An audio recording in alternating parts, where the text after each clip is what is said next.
Okay तो चलो इस वीडियो में एक बार बात कर लेते हैं एमपीएलएस के आर्किटेक्चर की और वो सारी कंपोनेंट्स है जो एमपीएलएस में हमें चाहिए होते हैं इसकी सक्सेसफुल वर्किंग के लिए।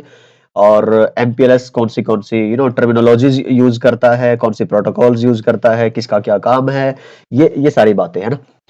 तो सबसे पहले एक डायग्राम हम यहाँ बना लेते हैं। एक बार पेन अटैच कर लूँ मैं, जस्ट सेकेंड। ठीक है, तो मैंने बोला कि यहाँ पे मेरे पास एक कस्टमर एज है। कस्टमर एज अभी तक आप समझ गए होंगे, ऐसा राउटर जो कस्टमर से प्रोवाइडर से जुड़ना चाहता है। मतलब डेल का एक साइट है और डेल की दूसरी साइट है। वहां जो उस पर्टिकुलर साइट से सर्विस प्रोवाइडर का नेटवर्क तक जुड़ने के लिए जो वो राउटर यूज करेंगे, उस राउटर को हम क्या बोलेंगे? Customer edge. तो इधर इनका अपना खुद का प्राइवेट नेटवर्क होगा, इधर इनका खुद का प्राइवेट नेटवर्क होगा, लेकिन बॉर्डर पे जो एक राउटर होगा उसी को तो यूज करेंगे सिर्फ ये आईएसपी तक आने के लिए या सर्विस प्रोवाइडर तक आने के लिए।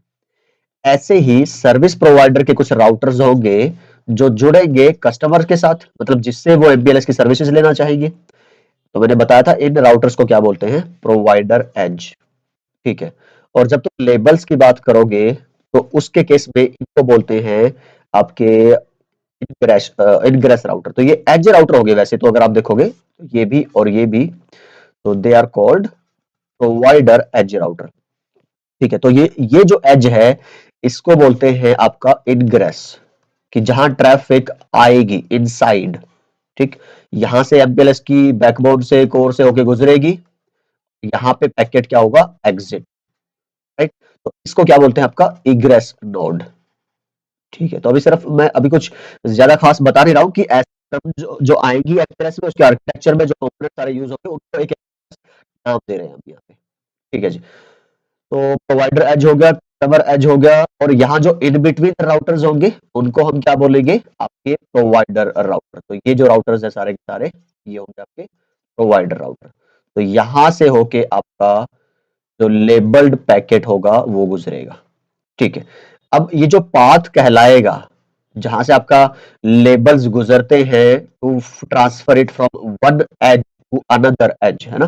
तो मैंने तुम्हें बताया था उसके लिए हमें एक लेबल डिस्ट्रीब्यूशन प्रोटोकॉल भी चाहिए होगी, तो हमें यहाँ पे यूज करनी है एलडीपी। तो टीडीपी भी होती थी पहले, पर हम आगे डिस्कस करेंगे पर्टिकुलर सेक्शन के अंदर कि अभी जो मोस्ट यूज्ड है, जो इंडस्ट्री स्टैंडर्ड है, वो एलडीपी है, लेबल डिस्ट्रीब्यूशन है। टैग डिस्ट्रीब्यूशन प्रोटोकॉल हाँ ज्यादा यूज नहीं होती। ठीक है, तो ये जो पाथ है इस पाथ को बोलते हैं एलएसपी, जो लेबल्स फॉलो करेंगे। तो आपके इनग्रेस राउटर से लेके पहले इंटरमीडिएट राउटर तक, फिर अगले नेक्स्ट हॉप तक, फिर अगले, तो जब तक वो आपके इग्रेस राउटर तक नहीं पहुंचे जाते हैं। ठीक, एक ये बात होगी आपकी। दूसरा और क्या कंपोनेंट चाहिए होगा? मैंने तुम्हें बताया था कि हर एक राउटर जिसपे तुम्हें एमपीएलएस रन करना है वहां पे क्या होना चाहिए?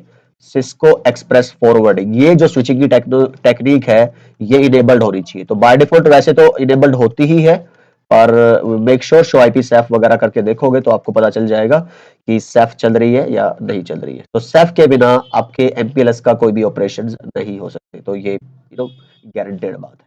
चलिए देख लेते हैं आगे थोड़ा सा कि और क्या है हमारे पास।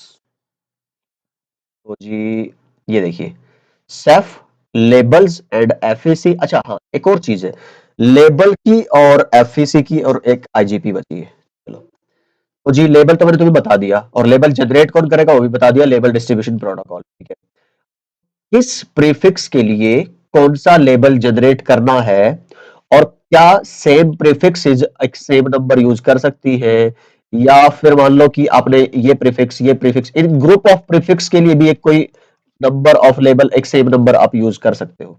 तो इसको बोलते हैं एफईसी। कि किस बोलते हैं कि क्या बोलेंगे, ग्रुप ऑफ प्रीफिक्सेस क्या होती है? आपके रूट्स है ये ना।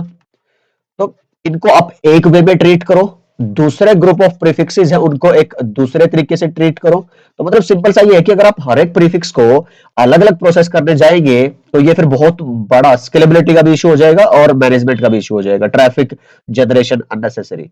तो आप क्या करते हैं, एक सिमिलर तरह की जो ट्रैफिक होगी उसको एक सिमिलर वे से, एक सिमिलर एलएसपी से भेजेंगे, और दूसरे तरह की ट्रैफिक को में भी आप कोई दूसरा एलएसपी मेथड आप यूज कर ले। बात समझ आ रही है? तो उस तरह के कलेक्शन ऑफ के prefixes of routes, they are called forward equivalency class. एक सेपरेट सेक्शन होगा उसमें डिस्कस करूंगा बहुत अच्छे से, और फिलहाल मैंने आपको आइडिया दे दिया है। तो ये पाथ के बारे में नहीं है, ये लेबल्स के बारे में नहीं है, ये जो आपकी मान लो यहाँ पे आप शो आईपी रूट करोगे तो उसमें आपको ऐसे डेटा पड़ा है 15.1.1.0, आपका 25.1.1.0, फिर आपका मान लो 35.1.1.0, फिर आपका मान लो 45.1.1.0। तो इनमें से इनको आपने करना एक तरीके से ट्रीट और इनको एक तरीके से। तो इनके लिए एक एलएसपी, इसके लिए एक एलएसपी। तो ये क्या हो गया, आपके दो ग्रुप में बना दिया आपने अपनी सारी प्रीफिक्सेस को। तो ये FEC1 और ये FEC2, ऐसे FEC डिफाइन होते हैं। उसके बाद फिर क्या यूज करना पड़ता है आपको, और क्या चाहिए होता है, यहाँ पे आपको चाहिए होती है एक IGP। मैंने बताया था कि लेबल को यहां से यहां भेजना है, अल्टीमेटली एग्जिट कहां पे करना है, इग्रेस पे। एंटर कहां से करना था, इनग्रेस से। तो वहां तक की रीचेबिलिटी तो होनी चाहिए ना, यहां से यहां तक रीचेबिलिटी अगर नहीं है तो लेबल कहां जाएगा, किस बेस पे, कोई तो बेसिस चाहिए ना फॉरवर्ड करने के लिए। तो उसके लिए आपको इंटरनल राउटिंग प्रोटोकॉल को चलानी होती है, तो इसलिए आपको IGP भी चाहिए होती है। तो ये डिस्कस किया अभी। और कि तो फिर ये चीज मैंने बता दी, सेफ ये है क्यों, लेबल्स क्या है, FEC क्या है, LDP, IGP, और जी ये ऑपरेशंस है MPLS के। तो थोड़ा सा हल्का सा आइडिया दे देता हूँ आपको यहाँ पे कि ऑपरेशन से मेरा मतलब क्या है। कि भाई जैसे आप पहला लेबल आता है, ठीक है, कि जी मैं इसके लिए चूज कर लेता हूँ ये कलर, यहाँ पे जाना है मेरे को।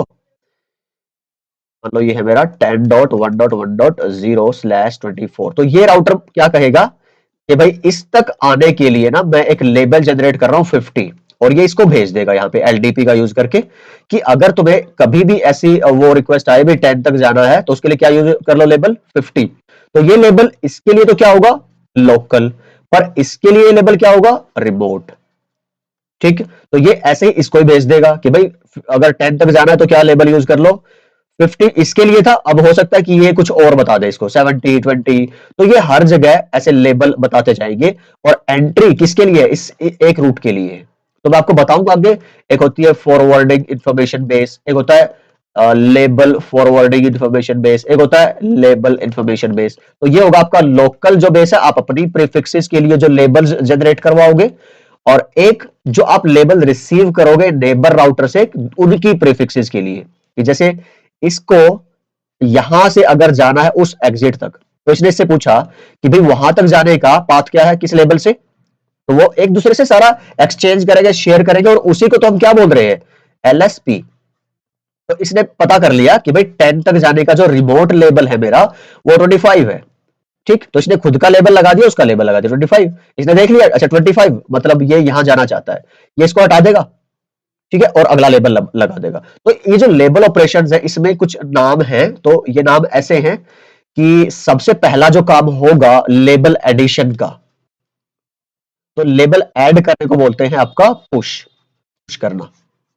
और जब लेबल एक हटाएगा, रिमूव वन ऐड अनदर, ना, कि इधर वाले का हटा दो अब और आगे तक जाने का लगा दो, उसको बोलते हैं स्वैप। और फिर ये स्वैपिंग स्वैपिंग चलती रहेगी, स्वैपिंग चलेगी हमेशा इंटरमीडिएट में, ठीक है। और फाइनली जब इसको क्या करना होगा, यहां से रिमूव करना होगा लेबल को, तो रिमूव के प्रोसेस को बोलते हैं पॉपिंग, ठीक है। तो ये आपका हो गया एक तरह से एमपीएलएस के कंपोनेंट्स या उसकी ऑपरेशंस। तो दोनों ही चीजें के मैंने एक आपको हल्का फुल्का overview, high level eagle view बोलते हैं ना जिसको, वो एक आइडिया मैंने आपको दिया है यहाँ। ठीक है जी, और कुछ है इसके अंदर जो अभी बताने लायक है या फिर, ठीक है जी, चलिए फिर इस वीडियो में इतना ही रखते हैं। बेसिकली समझा है हमने जस्ट थोड़ा बहुत एमपीएलएस के आर्किटेक्चर को। अब आगे एक एक करके, एक एक कंपोनेंट, एक एक ऑपरेशन, एक एक आपके टर्मिनोलॉजीज और जो भी आएगा उसकी बात करेंगे। तो मिलता हूं आपसे अगली वीडियो में, बाय बाय।